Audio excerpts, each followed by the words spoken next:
Welcome back to Established Dominance Fantasy Football. I'm your host, Ding, and the goal of this podcast is to help you draft a winning defense and kicker tandem. We'll talk news, injuries, draft strategy, and look at my top 20 defenses and top 15 kickers. And if you enjoy this podcast, please hit the like and subscribe buttons and feel free to follow us on X. Okay, we'll kick it off with news and injuries. When it comes to news and injuries concerning defenses and kickers, I'll address that during the rankings. In other news, Jermaine Burton looks like the team is treating him more as a prospect than a weekly contributor. So I'd adjust your wide receiver rankings and swap Burton with Andre Lascivas at number 62 if you followed our previous episodes. Ayuk looks like he's staying with San Francisco, so I've made another modification in the rankings and moved him up to number 18 and swapped him with Harrison, who was there, and moved him to number 21 to fill the Ayuk vacancy. Ingram looks like a beast, draft him with confidence, and now you're caught up. All right, let's talk defense strategy. When we look at defenses, it's a whole other ballgame. I look at schedules, players added, turnovers, past performance, weather, likelihood of being ahead, and more.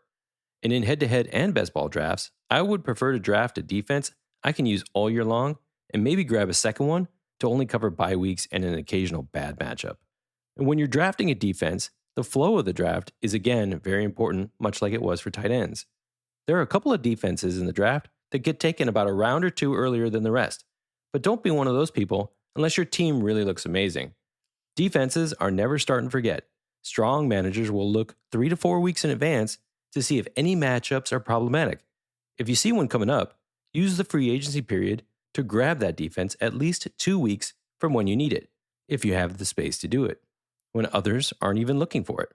And if you have the bench space, look at your bye week to see when or what's available to cover. And if that bye week replacement also covers bad matchups from your normal starters, then you've hit gold. All right, let's quickly talk about some draft trends and ADP. The top 20 drafted defenses take many rounds to finish in best ball leagues and are scattered through almost 10 rounds. However, in a normal head-to-head league, when one person picks a defense, it often turns into a run, just like we talked about with tight ends. And I love to create panic by adding to a run or even starting it. It's more fun that way. Now, as far as our top 20 defenses are concerned, let's start with the assumptions first as always. First, we're not going to look at negative overall points, so the floor on any defense is 0. The second thing is we're not going to include any return yardage, but we will include return touchdowns. And as a final note, if you're in a head-to-head league, just grab one of these guys during the draft. In best ball leagues, I'll grab 3, maybe even 4 defenses. All right, let's take a look at our top 20. At number 1, I have the New York Jets. Now, their strength of schedule got a lot easier. They finished number 5 last year, and they're coming number 2 off the board. I expect that Aaron Rodgers is going to put them in a position of advantage, and they're going to be leading most of the time, which means teams are going to take more chances to try to come back, which will lead to more turnovers. At number 2, I have Baltimore. Now, they finished number 2 last year. Their strength of schedule is almost exactly the same, but they went out and drafted strong. Their first round and third round picks in the draft were both defensive players. They're about the safest top 5 defense you can grab. At number 3, I have Dallas. Now, they were number 1 last year. They went out and drafted a couple players, but their strength of schedule got a little bit tougher. However, they play almost all of the worst teams in the NFL, except for New England, but they get the Giants times 2 in best ball. At number 4, I have Miami. Now, they're being drafted 11th defense off the board, so this is a team you could wait for and still get a really good pick. They drafted 3 in the draft this year, including their first round as a defensive player. Their strength of schedule is about the same. So like I said, if a run starts, you can be patient and still get the number 4 defense in my book. At number 5, I have San Francisco. Last year, they finished 8th. They didn't draft really well. Their strength of schedule is about the same, but they've always been a strong defense and they have a decent schedule. Number 6, this is a little bit of a surprise. I have Kansas City. They finished 16th last year. They are the 8th defense off the board, and they only drafted 2 players.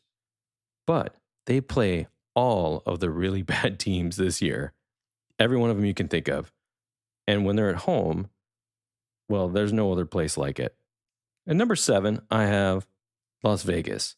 Last year, they finished number 6, so this is pretty close to where I think they're going to finish. But they're the 12th defense that comes off the board. So this is another team you could steal maybe a round or two later. They drafted decent, but again, their strength of schedule increases. And on the flip side, they play all the worst teams out there except for Washington. At number 8, I have Philadelphia. Now, this is definitely a reach. Last year, they finished 25th. They score a lot of points, but they also give up a lot of points.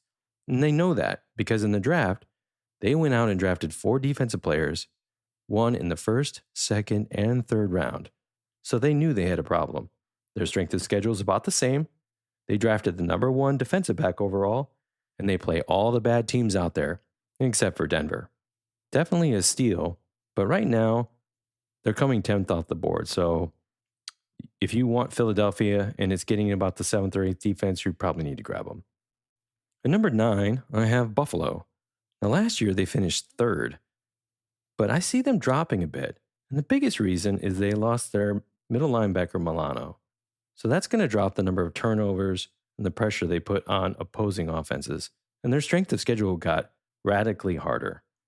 But I still see them finishing in the top 10, and they drafted well. At number 10, I have Cleveland. Last year they finished 7th. They're the 5th defense coming off the board. So you might want to just miss this one. Remember, their number 1 pass rusher retired. They have the 3rd hardest strength of schedule in the NFL this year. It's going to be a tough year for Cleveland, but there's still a lot of talent there. At number 11, I have Indianapolis. Last year they finished 9th, so it's not a stretch that they could finish here again. Their first round draft pick was a defender, and it was the overall number 1 defender picked. Their strength of schedule is about the same. I think they finish about the same. At number 12, I have Chicago. Now, last year, they finished 21st, and they only drafted 1 player, and they only added 1 player in the offseason. But they have a really easy strength of schedule, and there's still a lot of talent there. I think they can push up a bit. At number 13, I have Pittsburgh. They finished number 12 last year. They didn't really draft spectacularly, and they have the worst strength of schedule out there. So I have them about the same. They're still aggressive, still a decent schedule, but they are the 6th defense drafted this year off the board. I would skip them entirely unless they fall this deep. Number 14, I have Detroit. Last year they finished 23rd. Their strength of schedule got tougher, but their biggest need was at defensive back, and they went out and grabbed one in the first and the second round of the draft, both extremely talented. I see them creating more turnovers and more pressure, and that leads to more points. Probably an increase in interceptions for touchdowns. So that's why I have them making a big leap this year. At number 15, I have the Chargers. Now they have a new coach, strong defensive minded, likes to run the ball, will probably keep the number of total points down, and they have the 2nd easiest strength of schedule. At number 16, I have Tampa. It's about where they finished last year. They were number 13. They didn't really draft well, and their strength of schedule didn't change. And to be honest, they're in one of the easier divisions. I think they'll finish about the same. At number 17, I have New Orleans. Well, last year they finished 10th, so I have them dropping a bit. Now, they have a great week 1 matchup, and that's something that you need to target, especially if you grab one of these top teams that has a terrible week 1, or if you're in best ball. New Orleans definitely has an easy matchup in week 1 and could score you a lot of points. At number 18, I have Jacksonville. That's about where they finished last year. It was 15. They drafted a lot of players. Their strength of schedule got a lot easier. There's a lot of pressure on them this year to perform, but I think they'll finish solidly in the middle of the road. At number 19, I have Cincinnati. Again, the only thing really going for Cincinnati is their strength of schedule got a lot easier. They went from the worst strength of schedule last year to the 6th easiest. Now, they did lose a starting defensive end for weeks 1 through 6, so that's going to be a problem. So I have them finishing very close to 20 at 19. And at number 20, I have Seattle. That's about where they finished last year. They did spend their first round pick on a defender, so that's good, but they lost their best defensive tackle. Their strength of schedule got significantly easier. I don't really see them jumping up from their previous position last year. At number 21, I have Houston. At number 22, Atlanta. 23, Minnesota. 24, Green Bay. 25, the Giants. As we get past 25, all of these teams are roughly the same. If you're in a best ball league, that's where you're drafting.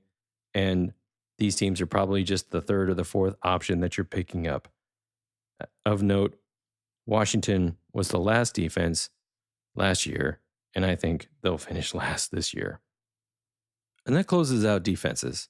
Players often underestimate the role of defenses week to week, even though they normally account for only a 2-point differential per week over an entire season. But certain matchups can lead to big disparities that you can take advantage of if you're paying attention. All right, let's talk kickers. We'll start off with strategy. And the first point to make is there really a strategy for picking kickers? Yeah, there is. I know most people will scoff it, but there is. If you're in a league where you have to actually pick a specific kicker, not like, a team kicker, like I'll take the Chiefs kicker, well, then I'm sorry. You're in a terrible league, and you should consider getting the rules changed. I'm talking to you, Radar. Anyway, for me, drafting kickers is all about opportunity to score points. Sometimes coaching becomes a factor, like the Detroit coach who doesn't want to use his kicker and play in the Super Bowl. Yeah, that still hurts. Moving on. This kicker list I'm going to give is about opportunity to score points and the reliability of the kicker to kick 50-yarders, which often gets bonus points and wins you weeks.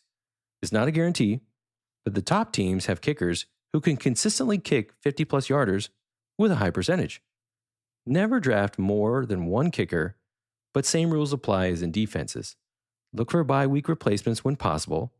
However, I do not recommend you drop the kicker to get a better matchup. But one thing I do monitor is weather. Check the weather for your kicker's matchup. Oftentimes, freak windstorms or snowstorms hit the East Coast and Midwest and create environments impossible for a kicker to be successful. So much so that teams just punt or they go for two. If you see winds greater than 25 knots, that's like an auto red flag for me. Drafting kickers who often play in stadiums or on the West Coast can help mitigate that problem. Okay, draft trends in ADP for kickers. The top kickers often go in the last round of head-to-head leagues. In best ball, it usually starts in the last 10 rounds or so. All right, let's take a look at my top 10 kickers. As always, assumptions first. There are no negative overall points, so the floor for these kickers is 0 per game. Points are 3 points for anything 30 yards or less, and then equal to 10% of the distance. So a 45-yarder is equal to 4.5 points.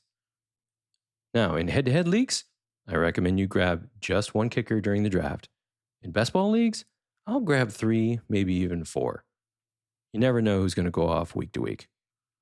All right, let's take a look at the list. At number 1, I have Dallas. They have a great kicker. He can kick the 50-yarder, no problem, and they score a lot of points, so he's going to have a lot of opportunities. At number 2, I have Baltimore, one of the best kickers in the league, no doubt. They kick plenty of field goals, so lots of opportunities there. At number 3, I have the New York Jets. Now, they finished lower than this position last year, but with more offense, gives them more opportunities to score points. At number 4, I have Kansas City. Well, because it's Butker and he's awesome. At number 5, I have Philadelphia. Again, opportunities, scoring points. Number 6, Chicago. The rookie quarterback kind of drops them a bit. They were higher last year, but I still think they're a top 10. Number 7 is Cleveland. Number 8, I have Indianapolis. Number 9, Houston. Again, lots of scoring. Number 10, Seattle. And then for everyone in 12-team leagues or deeper, here's the next 5 to 6. I have Jacksonville, Miami, New Orleans, Los Angeles, the Chargers, and then Atlanta. And that's it for kickers. Don't stress too much about kickers. Just grab one from a team that you believe will have a good shot at the playoffs and score a lot of points. Try not to overcomplicate it, but don't grab Detroit's kicker. I'm a Detroit fan, and I can say that openly. Now, before we sign off, I want to recognize our men and women in uniform who protect the freedoms we hold dear. Thank you for your service and sacrifice. Finally, thanks for listening. If you enjoyed this episode, be sure to subscribe and follow us on X, YouTube, Apple, Spotify, or wherever you get your podcasts so you can stay up to date on our latest content. Next episode, we'll look at quarterbacks. And until then, remember, established dominance isn't just a catchphrase, it's a commitment. Are you ready?